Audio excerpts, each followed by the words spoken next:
One of our favorite ones was lean against the other police car and they wouldn't let him out and just spray mace on the vent. And then they'd have to drive the police car with crying out the window.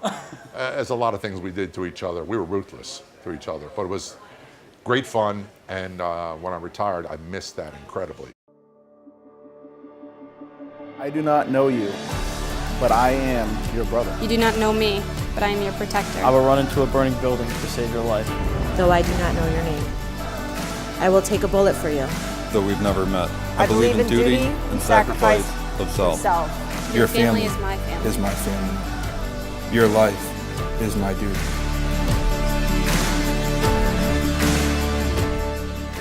What's going on, guys? Time for another episode of Behind the Uniforms. I am here today in gorgeous Florida. So as you may have noticed, it is not our typical whiskey wall set.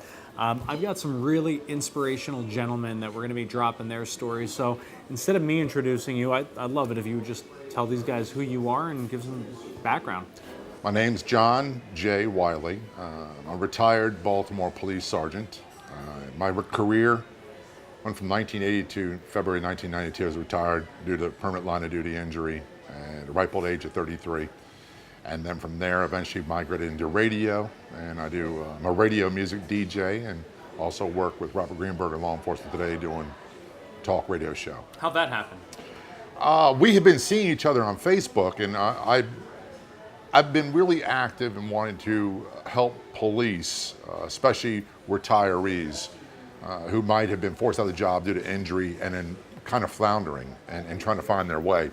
So we wound up, after about 6 months, finally met for lunch one day and we started talking about radio and broadcasting and how we can bring content and shows to that platform. And It's been very, very, very successful. Awesome.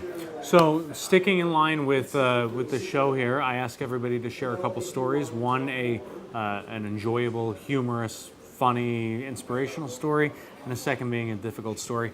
On the show, we're all about showing the men and women behind the uniforms and showing that at the end of the day, they're looking to go home to their families as well and just serve their community. So I'll let you sort of run the show from here. The funniest, there are so many great stories. I am honored to have worked with so many great people in the Baltimore Police Department. And I worked in Northwest District, Park Heights, Pimlico area, where you see the Preakness race. That was where I was first assigned out of the academy.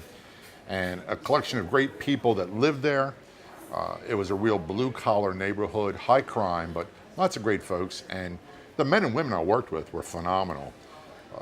One of the things is I had come up there from Southern Maryland. My dad's career Navy guy, and I had been in a seminary and wanted to be a priest and decided beer and breast kind of ruined that whole career field for me. So then I decided to go to police work, and I got hired by the Baltimore Police Department, went through the academy, got assigned there, and I didn't know the language.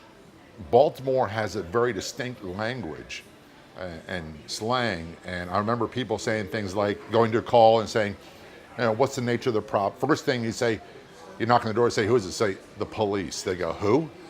You had to say police, because in Baltimore they don't say police, they say police. Gotcha.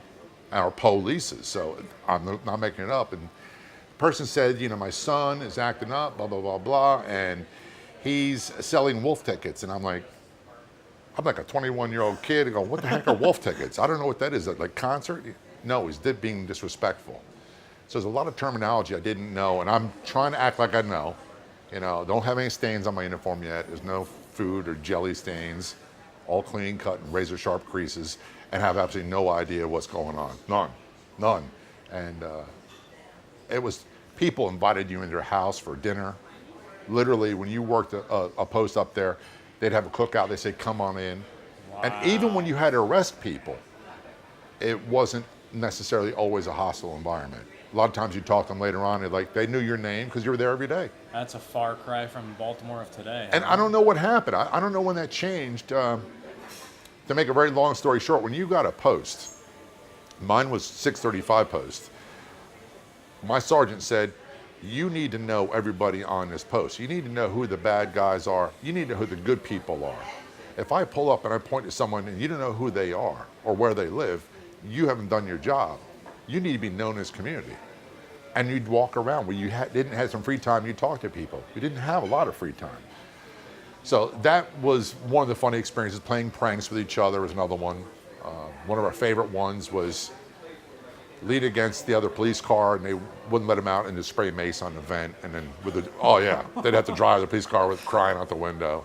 There's a lot of things we did to each other. We were ruthless to each other, but it was great fun. And when I retired, I missed that incredibly because I thought I'd never have that kind of camaraderie again. That's awesome. All right, talk to me about something difficult that you experienced. There was so much violence, and violence that you would not comprehend that people could inflict on each other. We literally had a stabbing over an argument of who got to lead the family prayer at Thanksgiving. How's that? Of course, for irony? of course, alcohol is usually involved. The violence towards children and spouses and just to each other was horrifying. We had talked earlier. I've been in 4 shootings in 10 years, and the first 2 I never fired a shot. The second 2 was a different story, and I'll relay one of the last ones for you. I was a sergeant, and I was in a patrol car with another sergeant. The lieutenant let us borrow his car. It was a brand new patrol car, Chevy Caprice. He said, "Whatever you do, don't wreck it." I'm like, "Okay, we'll be good," because we're short on vehicles. And that night, Baltimore County had a murder robbery where the victim was killed and the perpetrator, suspect, took his new '87 Corvette convertible. And it had been spotted unattended in our area. So I just felt like he's going to come back. And I said to them, suggested pop the hood if you can and pull the coil wire so he can't move the car. Apparently they couldn't do that. So we pulled down the street out of the school parking lot at the end of a one-way street, the only way out.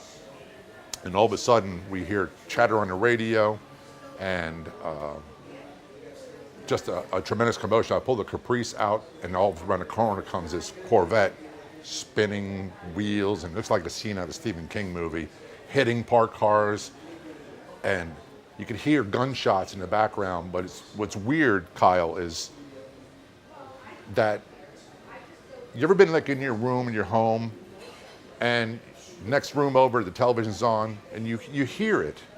You're aware there's conversation going on, but you don't know what's going on. Right. That's what's happening. You hear this, but you don't really register. So he hit his head on. Before he did, he was firing out the front door with a .45 and hit his head on. And my partner, Jim, at the time was yelling, "Don't get out of the car door, be careful," or something. I don't remember what it was. He bailed out, I bailed out, and I had a .38 revolver, is what we carried at the time. And I could hear gunshots off in the background. And he's firing at me, I'm firing at him, and I'm realizing somewhere in my mind that I don't even know if I'm aiming. I don't know if I shot at seagulls flying by. I don't know. I realized I'd shot 4 rounds, and he was trying to like reload. And I thought to myself, I'm in the middle of the street, I've got no cover, and this guy's trying to load a full clip into a .45 automatic. So I ran up and I tackled him. I didn't realize I'd shot him in the wrist, and that's why he was fumbling trying to reload it. And then, of course, he was arrested, and the funny thing was he goes, "Wiley, you shot me." I didn't recognize him at first. He recognized me from my plainclothes narcotics days. Wow. And this is before everybody had cell phones. The big crime scene came, the county police, the brass, and they brought the emergency vehicle unit, and the news crews were there. And I've been through so much at that point that my wife, we had 2 young babies, and I was working 4 to 12, and I had no way to contact her. I said, "You're going to see me on the news." I asked him, I said, please, let me call. Just let her know I'm all right. And I did. And the good news is everybody survived. The bad news is that sort of stuff had such an impact on me that it basically killed my relationship, my marriage, and it meant many years apart from my kids. And that's the reality of what happens to a lot of people in this job. You know, and I'm just very grateful because I could have been seriously hurt. in that incident and other ones where a guy was trying to shoot me, the unarmed man, the gun grab. That's how I got the steel plates in my wrist. And all that stuff played a very heavy role in damaging my psyche, for lack of better words. So you just isolate from everybody, including your spouse. And that took a long time to get over. Well, I mean, as we were talking about earlier, a lot of veterans come home after 18 months, 6 months overseas and suffer from PTSD because of a lot that happens in a short period of time. And with many officers, PTSD is something that's accumulated over a number of years. So. And a big part of the problem is that when you retire, especially when you're forced to retire due to injury, where you feel normal is at work. And where you feel like you're a part of is at work with the people you've known, the camaraderie, and that becomes a tremendous coping skill. But when all of a sudden that's gone, and you're left with that, and you're left with the aftermath of all that stuff, a lot of people, myself included at the time, really struggled. You know, and then it's, the one thing I'd like to say before I close on this is there's a misconception that police shoot automatically in every deadly force situation. And that was not the case in my case, and it's not the case in the vast majority of officers I've known during my career and afterwards. It's a rarity. When it does happen, a lot of times you don't even return fire for whatever reason. And so let me ask you a final question. Would you do it all again? Absolutely. Would I do it all again today in this atmosphere? I don't know that I would. My daughters, they're not in police work, and I'm glad. But if I had to do it all over again and be the Baltimore police, knowing what I know now, yeah, I'd do it again, for sure. How can people follow you?